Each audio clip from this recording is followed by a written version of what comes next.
രുദ്ര, മോളെ തായോ, എന്നിട്ട് പോയി ഫ്രഷായിട്ട് വാ എന്നു പറഞ്ഞുകൊണ്ട് ഗായത്രി മോളെ രുദ്രൻ്റെ കയ്യിൽ നിന്നും എടുത്തു.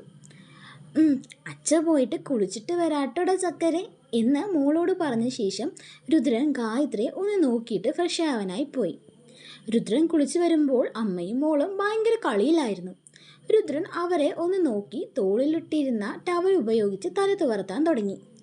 ബാത്റൂം ഡോർ അടയ്ക്കുന്ന ശബ്ദം കേട്ട് ഗായത്രി അങ്ങോട്ട് നോക്കിയപ്പോഴാണ് രുദ്രൻ അവിടെ നിന്ന് മുടിയിലെ വെള്ളം തുടയ്ക്കുന്നത് കണ്ടത്. ഗായത്രി കുറച്ചു നിമിഷം അവനെ തന്നെ നോക്കിക്കൊണ്ട് നിന്നു. പിന്നെ മോളുടെ ശബ്ദം കേട്ടിട്ടാണ് ഗായത്രി അവനിൽ നിന്ന് നോട്ടം മാറ്റിയത്. ആ സമയം തന്നെ രുദ്രനും ഗായത്രിയെ നോക്കി. അപ്പോഴാണ് ഗായത്രിയും റൂമിലുണ്ടെന്ന കാര്യം അവൻ ഓർത്തത്. വേഗം അവൻ ടീഷർട്ട് എടുത്തിട്ട് ഇട്ടു. എന്നിട്ട് അവരുടെ അടുത്തേക്ക് ചെന്നു. ശിവമോളുടെ കൂടെ കളിക്കുന്നതിനിടയിൽ ഗായത്രി രുദ്രനെ നോക്കി. അവൻ്റെ ടീഷർട്ടിൻ്റെ കോളർ മുടിയിൽ നിന്ന് ഒറ്റുന്ന വെള്ളം തട്ടി നനയുന്നുണ്ടായിരുന്നു. മോളുടെ കാര്യക്ക് ചെക്കൻ എന്ത് ശ്രദ്ധയാണ്, എന്നാൽ സ്വന്തമായിട്ട് മുടി നിരത്തുടയ്ക്കാൻ പോലും അറിയില്ല, അവൾ മനസ്സിൽ ഓർത്തു. ഇരുവരും ഇടയ്ക്കിടയ്ക്ക് പരസ്പരം നോക്കുകയും ചിരിക്കുകയും ഒക്കെ ചെയ്യുന്നുണ്ട്. അങ്ങനെ മോളെ കളിപ്പിച്ചും അവളെ കുളിപ്പിച്ചും ഒക്കെ സമയം ചെലവഴിച്ചു. ശിവമോളും അച്ഛൻ്റെയും അമ്മയുടെയും ഒപ്പം കളിച്ചും ചിരിച്ചിരുന്നു. ഉറക്കം വന്നപ്പോൾ അവൾ പതിപോലെ രുദ്രൻ്റെ അടുത്തേക്ക് ചെന്നു. രുദ്രൻ മോളെ ഉറക്കാനായി എടുക്കാൻ നിന്നപ്പോൾ ഗായത്രി രുദ്രനെ വിളിച്ചു. രുദ്ര, മോളെ ഞാൻ ഉറക്കാം, അവൾ പറഞ്ഞു. ഗായത്രി, അത് മോള് ചിലപ്പോൾ വരില്ല. ഉറക്കം നിന്നാ ഞാൻ എടുത്തുകൊണ്ട് നടന്നാലേ അവൾ ഉറങ്ങൂ, അതാ ശീലം, അവൻ പറഞ്ഞു. അത് കേട്ടപ്പോൾ ഗായത്രിയുടെ മുഖം വാടി. അത് കണ്ടപ്പോൾ രുദ്രന് വിഷമായി. രുദ്രൻ കുഞ്ഞിനെ അവൾക്ക് നൽകി. അമ്മയാണ് എടുത്തത് എന്ന് അറിഞ്ഞിട്ടാണ് തോന്നുന്നു ശിവമോള് ഗായത്രിയുടെ നെഞ്ചിൽ ചാഞ്ഞു കിടന്നുറങ്ങി. മോള് ഉറങ്ങിയെന്ന് കണ്ടതും ഗായത്രി മോളെ ബെഡിൽ കിടത്തി. എന്നിട്ട് രുദ്രനെ നോക്കി. രുദ്രൻ മോളുടെ നെറ്റിയിൽ ഒരു ഉമ്മ വെച്ച് കട്ടിൽ നിന്ന് എഴുന്നേറ്റ് സോഫയിൽ പോയി കിടക്കാൻ നിന്നു. രുദ്ര, ഗായത്രി വിളിച്ചു. എന്താ ഗായത്രി? അത് രുദ്രൻ സോഫയിൽ കിടക്കണ്ട, ബെഡിൽ കിടന്നോളൂ, ഗായത്രി മടിച്ച് അവനോട് പറഞ്ഞു. അത് കേട്ടപ്പോൾ അവൻ്റെ ഉള്ളിൽ സന്തോഷമായി. എന്നാൽ അവനത് പുറത്ത് കാണിച്ചില്ല. വേണ്ട ഗായത്രി, ഞാൻ ആ സോഫയിൽ കിടക്കാം, അവൻ പറഞ്ഞു. അപ്പോൾ അവൾ ദേഷ്യത്തിൽ ഇത്തിരി കനപ്പിച്ചിട്ട് പറഞ്ഞു. വേണ്ട എന്നല്ല പറഞ്ഞത്. ഞാൻ പറഞ്ഞത് കേട്ടില്ലെങ്കിൽ നാളെ മുതൽ ആ സോഫ ഈ റൂമിൽ ഉണ്ടാവില്ല, പിന്നെ താഴെ കിടക്കേണ്ടി വരും കേട്ടോ. പറഞ്ഞ കേൾക്കും മനുഷ്യ, മോളുടെ കൂടെ കിടന്നോ, എനിക്കൊരു കുഴപ്പമില്ല. ഇനി രുദ്രൻ എന്തെങ്കിലും പ്രശ്നമുണ്ടോ ഞാൻ ബെഡിൽ കിടക്കുന്നത് കൊണ്ട്? ഞാൻ തന്നെ പിടിച്ചു തിന്നൊന്നുമില്ല കേട്ടോ, ഗായത്രി അവനോട് പറഞ്ഞു. ഇനി ജാട കാണിച്ച ഭാര്യ കലിപ്പിലാവുന്ന അവനറിയാം. അതുകൊണ്ട് അവൻ പറഞ്ഞു, എനിക്ക് ഒരു കുഴപ്പവും ഇല്ല ഗായത്രി എന്ന്. എന്നാലേ വന്ന് ബെഡിൽ കിടക്കാൻ നോക്ക്, അവള് പറഞ്ഞു. അതൊക്കെ കേട്ടപ്പോൾ ശരിക്കും താൻ കാണുന്ന സ്വപ്നമാണോ എന്ന് അവന് തോന്നി. കാരണം ഇങ്ങനെയൊന്നും നടക്കാൻ യാതൊരു ചാൻസും ഇല്ലല്ലോ. ഇത് ശരിക്കുമുള്ള ഒരു വിവാഹം പോലും അല്ല. എന്നാലും ഗായത്രി തന്നെ പരിഗണിക്കുന്നുണ്ട് എന്നവന് മനസ്സിലായി. അത് അവനിൽ ഒരുപാട് സന്തോഷവും പ്രതീക്ഷയും നിറച്ചു. അതിൽ ഏറ്റവും മുൻപന്തിയിൽ നിൽക്കുന്നത് ഒരിക്കൽ തൻ്റെ മനസ്സിലെ പ്രണയം അവൾ മനസ്സിലാക്കും എന്ന പ്രതീക്ഷയായിരുന്നു. ഗായത്രി ഒന്ന് നോക്കിയ ശേഷം അവൻ ബെഡിൽ വന്ന് കിടന്നു. ഗായത്രി അവനോട് വന്ന് കിടക്കാനൊക്കെ പറഞ്ഞെങ്കിലും ഗായത്രിയുടെ ഹൃദയമിടിപ്പ് ആ നിമിഷം മുതൽ കൂടാൻ തുടങ്ങി. താൻ അവനുമായി ബെഡ് ഷെയർ ചെയ്യാൻ പോവുകയാണ് എന്ന തിരിച്ചറിവ് അവളിൽ എന്തൊക്കെയോ മാറ്റങ്ങൾ സൃഷ്ടിച്ചു. കുറച്ചു നേരം ആലോചിച്ച് നിന്ന ശേഷം ലൈറ്റ് ഓഫ് ചെയ്ത് ബെഡിലിരുന്ന് രുദ്രനെയും കുഞ്ഞിനെയും നോക്കി. രുദ്രൻ ഗായത്രിയെ നോക്കാതെ ഓപ്പോസിറ്റ് തിരിഞ്ഞിട്ടാണ് കിടക്കുന്നത്. രുദ്രൻ ബെഡിൽ കിടന്നെങ്കിലും ഗായത്രിയിൽ നിന്ന് ഒരു നിശ്ചിത അകലം പാലിച്ചിരുന്നു. മകൾ ശിവക്കുട്ടി അവർക്കിടയിൽ ഒരു പാലമായി ഉണ്ടായിരുന്നല്ലോ. എന്നാൽ ഗായത്രിക്ക് ബുദ്ധിമുട്ടാവാതിരിക്കാനായി കുഞ്ഞിൽ നിന്ന് പോലും ഇത്തിരി അകലത്തിലാണ് അവൻ കിടന്നത്. എന്നാലും അവൻ്റെ മനസ്സ് സന്തോഷം കൊണ്ട് നിറഞ്ഞിരുന്നു. തൻ്റെ പ്രിയപ്പെട്ടവരെ അരികിലാണ് താൻ കിടക്കുന്നത് എന്ന ബോധം അവനുണ്ടായിരുന്നല്ലോ. ഒരിക്കലും അവൻ സ്വപ്നത്തിൽ പോലും വിചാരിച്ചിട്ടുണ്ടായിരുന്നില്ല ഇങ്ങനൊരു ദിവസം അവൻ്റെ ജീവിതത്തിൽ ഉണ്ടാകുമെന്ന്. അതിൻ്റെ സന്തോഷം അവനെ പറഞ്ഞറിയിക്കാൻ പറ്റാത്തത്രയായിരുന്നു. എന്നാൽ ഈ നിമിഷങ്ങളിൽ ഗായത്രിയുടെ ഹൃദയമിടിപ്പ് നിയന്ത്രിക്കാൻ അവൾ ശ്വാസം ഉള്ളിലേക്ക് വലിച്ചു വിടുകയായിരുന്നു. ആ മുറിയുടെ നിശബ്ദത്തിൽ അവളുടെ ഹൃദയമിടിപ്പ് അവളുടെ ചെവിയിൽ കേൾക്കാൻ തുടങ്ങി. എന്തിനാണ് താൻ രുദ്രനോട് കൂടെ കിടക്കാൻ പറഞ്ഞത്? ഇത്രയൊക്കെ പരിഗണന കൊടുക്കേണ്ട ആവശ്യമുണ്ടോ?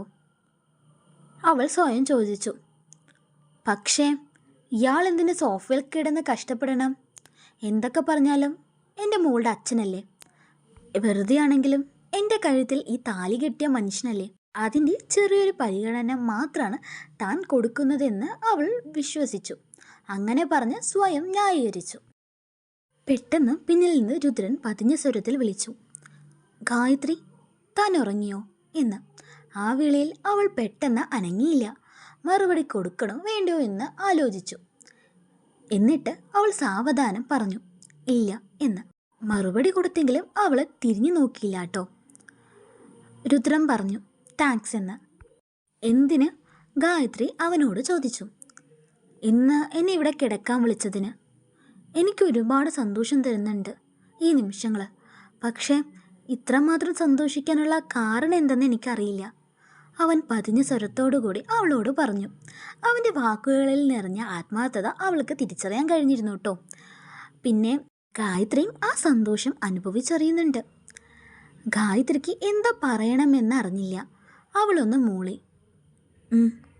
ഇനി എന്നും മോളുടെ കൂടെ കിടന്നോ എന്നും മാത്രം അവൾ മറുപടി നൽകി. അവർക്കിടയിലുള്ള സംസാരം അവിടെ നിന്നു. രുദ്രൻ പതിയെ ശിവമോളുടെ നെറ്റിയിൽ തലോടി. എന്നിട്ട് വളരെ സാവധാനം, ഗായത്രിയെ നോക്കാതെ, അവളുടെ ചുമലിൽ നിന്ന് അല്പം അകലെയായി അവൻ്റെ വലത് കൈ വെച്ചു. കുഞ്ഞിൻ്റെ മുകളിലാട്ടോ. ഗായത്രിയുടെ ദേഹത്ത് തട്ടാതിരിക്കാൻ അവൻ മാക്സിമം ശ്രമിച്ചിരുന്നു. അങ്ങനെ രുദ്രൻ ഉറക്കത്തിലേക്ക് പോയി. അവൻ ഉറങ്ങിയെന്ന് മനസ്സിലായതും ഗായത്രി തിരിഞ്ഞ് അവന് അഭിമുഖമായി വന്ന് കിടന്നു. എന്നിട്ട് അവനെയും കുഞ്ഞിനെയും നോക്കിക്കൊണ്ടിരുന്നു. ഉറക്കെന്തോ അവൾക്ക് വരുന്നില്ലായിരുന്നു. അവൾ അവൻ്റെ മുഖത്തിൻ്റെ സൗന്ദര്യം ആസ്വദിക്കാൻ തുടങ്ങി. കള്ളിയാട്ടോ ഗായത്രി. വലിയ ചാടിയൊക്കെ ഉണ്ടെങ്കിലും അവൾക്ക് രുദ്രനോട് ഇഷ്ടമൊക്കെ തോന്നി തുടങ്ങി. അതുകൊണ്ട് തന്നെ അവൾ അവൻ്റെ സൗന്ദര്യം നല്ലോണം ആസ്വദിക്കാൻ തുടങ്ങി. അവൻ്റെ ആ കുഞ്ഞു കണ്ണുകളും നിഷ്കളങ്കമായ മുഖവും കൊട്ടി മീശൊക്കെ കാണുമ്പോൾ അവൾക്കെന്തോ ശിവമോളോട് തോന്നുന്ന ആ ഓമനത്വം ഇല്ലേ, അവനോടും തോന്നി തുടങ്ങി. ശിവമോള് രുദ്രൻ്റെ ഈച്ച കോപ്പിയാട്ടോ. അതും ഒരു കാരണമാണ്. അവൻ്റെ മുടിയിഴകളിൽ ഒന്ന് തലോടാൻ അവൾ ആഗ്രഹിച്ചു. ഉറക്കത്തിൽ രുദ്രൻ ഒന്ന് ഞരങ്ങുന്നുണ്ടായിരുന്നു. അവൻ ഞരങ്ങുന്നത് കണ്ടതും ഗായത്രി പെട്ടെന്ന് കണ്ണടച്ചു. പിന്നെ പെട്ടെന്ന് അവൾ തുറന്നു. എന്താണെന്നറിയോ? കുഞ്ഞിൻ്റെ അടുത്തുള്ള കൈ ഉറക്കത്തിൽ ഗായത്രിയും പുണർന്നിരുന്നു. ആ ഒരു നിമിഷം ഗായത്രിയുടെ ശരീരം പ്രതികരിച്ചു. വല്ലാത്ത ഒരു അനുഭൂതി അവളുടെ ഉള്ളിലൂടെ കടന്നുപോയി. അവൾ ആ കൈ എടുക്കാനോ പ്രതിഷേധിക്കാനോ ശ്രമിച്ചില്ല. ആ കൈകളിൽ നിന്നും അവനിലെ സ്നേഹവും കരുതലും അവൾക്ക് അനുഭവിക്കാൻ കഴിഞ്ഞു. അവൻ്റെ ആ സ്പർശനം അവൾക്ക് പേടിയോ വെറുപ്പോ നൽകിയില്ല.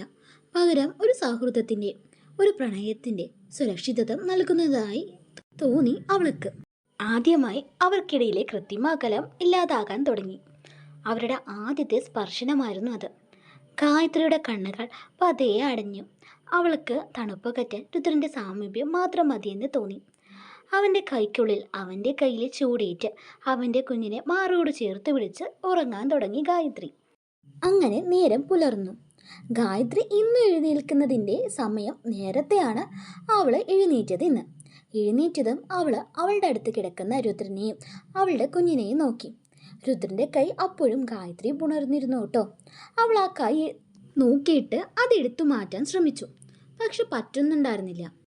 രുദ്രൻ ജിമ്മിനൊക്കെ പോകുന്നത് കൊണ്ട് കൈക്ക് നല്ല ശക്തി ഉണ്ടായിരുന്നു. അവൾക്ക് എടുത്തു മാറ്റാൻ പറ്റിയില്ല. ഇതെന്ത് പാറക്കല്ലോ, എടുക്കാൻ പറ്റുന്നില്ലല്ലോ. ഇവൻ ഇപ്പോൾ എഴുന്നേറ്റ് എന്ത് വിചാരിക്കും? അവൾ ഓർത്തു. എന്നിട്ട് അവൾ മാക്സിമം കൈ ഉയർത്താൻ ശ്രമിച്ചു. അപ്പോഴേക്കും രുദ്രൻ എഴുന്നേറ്റിരുന്നു കേട്ടോ. താൻ ഗായത്രിയെ കെട്ടിപ്പിടിച്ചാണ് കിടന്നതെന്ന് അറിഞ്ഞതും അവൻ വെപ്രാളത്തോടെ എഴുന്നേറ്റ് നോക്കി. പുള്ളിക്കാരത്തിയുടെ ഭാവം എന്താണെന്നറിയണമല്ലോ. ലേഡി ബോസ് അല്ലേ, വലിച്ചു കീറിയാലോ.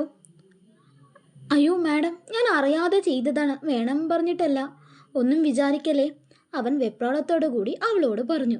അവൻ്റെ മുഖത്തെ പേടിയും ഒരുമാതിരിയുള്ള വെപ്രാളമൊക്കെ കണ്ടപ്പോൾ ഗായത്രിക്ക് പാവം തോന്നി. അവൻ ഓരോന്ന് പറഞ്ഞ് അവൻ്റെ ഭാവം ക്ലിയർ ആക്കാൻ നോക്കിയതും ഗായത്രി ഇത്തിരി കനപ്പിച്ചിട്ട് പറഞ്ഞു, രുദ്ര, മതി നിന്റെ വിശദീകരണം എന്ന്. അവളുടെ ദേഷ്യത്തോടുള്ള ഭാവവും ശബ്ദത്തിലെ കനവും കേട്ടതും അവൻ്റെ ഉള്ളിലൂടെ ഒരു മിന്നൽ കടന്നുപോയി. മാഡം തന്നെ തെറ്റിദ്ധരിച്ചിട്ടുണ്ടാവുമോ? മാഡത്തിൻ്റെ ഉള്ളിലൂടെ എന്തൊക്കെ ചിന്തകളാണ് കടന്നു പോവുക? ഇനി താൻ എന്ത് ചെയ്യും എന്നൊക്കെയുള്ള ചിന്തകളായിരുന്നു അവൻ്റെ ഉള്ളിൽ. അവൻ ദയനീയമായി അവളെ നോക്കി.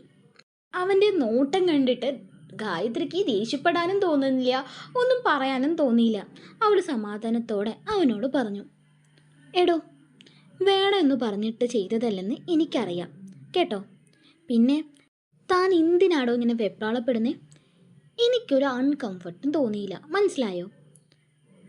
എനിക്ക് തന്നെ അറിയാം താൻ ആരാന്നും താൻ എന്താന്നും. അപ്പോൾ ടെൻഷനൊന്നും ആവണ്ട കേട്ടോ എന്ന് പറഞ്ഞ് ഗായത്രി കുളിക്കാനായി പോയി. ഗായത്രിയിൽ നിന്ന് കേട്ട ഈ വാക്ക് രുദ്രനെ വിശ്വസിക്കാനായില്ല. കാരണം ഗായത്രി അങ്ങനെ ആരെക്കുറിച്ചും പറയാറില്ല, പ്രത്യേകിച്ച് പുരുഷന്മാരെ കുറിച്ച്. മഹേഷിൽ നിന്ന് കിട്ടിയ അനുഭവം തന്നെയാണ് കാരണം. അവൾ തന്നെ തെറ്റിദ്ധരിക്കും, തന്നോട് മോശമായി പെരുമാറും എന്ന് വിചാരിച്ച അവിടെ നിന്ന് എനിക്ക് നിന്നെ അറിയാടോ, താൻ പേടിക്കണ്ട എന്നൊക്കെ പറഞ്ഞപ്പോൾ അവൻ്റെ മനസ്സിൽ ഇരട്ടി ലഡു കിട്ടിയ പ്രതീതിയായി. അവൻ ഗായത്രിയെ നോക്കി പുഞ്ചിരിച്ചു. അന്ന് പതിവ് പോലെ എല്ലാവരോടും യാത്ര പറഞ്ഞ് ശിവമോൾക്ക് ഉമ്മയൊക്കെ കൊടുത്ത് ഗായത്രിയും രുദ്രനും ഓഫീസിലേക്ക് എത്തി. രുദ്രൻ അവൻ്റെ ഓഫീസ് ക്യാബിനിൽ പോയി ഇരുന്നു. അപ്പോൾ അവൻ്റെ ഫ്രണ്ട് അർജുൻ വന്നു പറഞ്ഞു, ഹലോ രുദ്ര, സന്തോഷിക്കാനുള്ള വകയുണ്ടല്ലോ, നിന്റെ കക്ഷി ലീവ് കഴിഞ്ഞ് എത്തിയിട്ടുണ്ട്, നിന്നെ അന്വേഷിച്ചു എന്ന്. അപ്പോൾ രുദ്രൻ സംശയത്തോടെ ചോദിച്ചു, എൻ്റെ കക്ഷിയോ? അതാരാ? എടാ, നിന്റെ പെണ്ണ് സ്നേഹ. അർജുൻ പറഞ്ഞു തീർന്നതും രുദ്രൻ ദേഷ്യത്തോടുകൂടി അവനെ നോക്കി. ആരായിരിക്കും സ്നേഹ? ഗായത്രിയുടെ രുദ്രൻ്റെ ഇടയിലുള്ള ഡിസ്റ്റൻസ് മെല്ലെ കുറഞ്ഞു വരികയാണ്. ആ ഡിസ്റ്റൻസ് കൂട്ടാൻ അവൾ കാരണക്കാരിയാവോ? ഇനി എന്തായിരിക്കും അവരുടെ ലൈഫിൽ സംഭവിക്കുക? അത് നമുക്ക് അടുത്ത പാട്ടിൽ കാണാം കേട്ടോ. പിന്നെയും ഇന്നൊരു സ്പെഷ്യൽ ഡേ ആണ്. ഇതെനിക്ക് പറയാൻ അധികം ആരുമില്ല, നിങ്ങളോട് പറയാം. ഇന്ന് എൻ്റെ ഫസ്റ്റ് ലവ് ആനിവേഴ്സറിയാണ്. അതായത് തെന്നൽ സ്റ്റോറീസ് തുടങ്ങാൻ കാരണക്കാരനായ എൻ്റെ തെന്നൽ, ഒരിക്കലും പറയുന്നില്ല, പുള്ളിക്കാരൻ ജീവിതത്തിലേക്ക് വന്നിട്ടല്ല, ഞാൻ ഓക്കെ പറഞ്ഞിട്ട് 1 വർഷമായി. ഈ 1 വർഷത്തിനുള്ളിൽ കല്യാണത്തിൻ്റെ കാര്യങ്ങളും ഒക്കെ ഞങ്ങൾ സെറ്റാക്കിയിട്ടുണ്ടായിരുന്നു കേട്ടോ. ആ സ്റ്റോറി എന്തായാലും ഞാൻ ഇടും. അപ്പോൾ ഒന്ന് സപ്പോർട്ട് ചെയ്യണേ ഗൈസ്. ഇന്ന് നിങ്ങളുടെ സ്വന്തം ആതിര. Thanks for watching.